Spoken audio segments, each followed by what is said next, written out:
যে আমি এই বঙ্গবন্ধুকে শ্রদ্ধা দিতে এসেছি। আসলে এখানে আমি কোনো রাজনীতি করার জন্য আসিনি, এখানে আওয়ামী লীগকে প্রতিষ্ঠিত করার জন্য আসিনি, শেখ হাসিনাকে ফেরত আনার জন্য আমি আসিনি।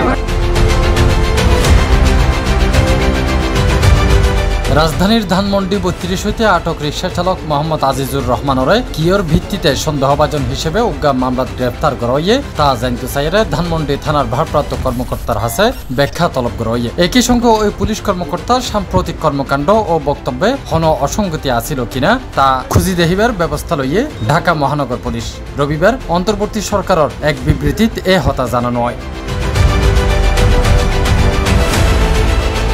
বিবৃতির বিষয়ে প্রধান উপদেষ্টার প্রেস উইং হইতে পাঠানো উগ্গা বিজ্ঞপ্তিত হওয়ায় দায়ের করা মামলাত আজিজুর রহমানের সম্পৃক্ততা তদন্ত করার ক্ষেত্রে সম্প্রতি সংশোধিত সিআরপিসির ১৭৩ এ ধারা মোতাবেক অতি সত্বর প্রতিবেদন দাখিলেরও নির্দেশ দেওয়া হয়। এর মধ্যে রিক্সা চালক আজিজুর রহমানের জামিন দিয়ে আদালত রবিবার দুপুরে শুনানি শেষে চিফ মেট্রোপলিটন ম্যাজিস্ট্রেটের আদালত তারে জামিন দেয়।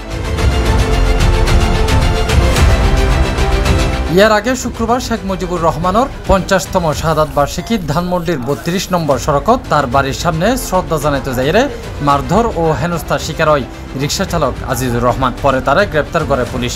শনিবার Dhaka metropolitan magistrate Ishad Jennifer জেরিনোর আদালতত তোলা হইলে জুলাই আন্দোলনের হত্যা চেষ্টা মামলা তারে কারাগারত পাঠানো হয়।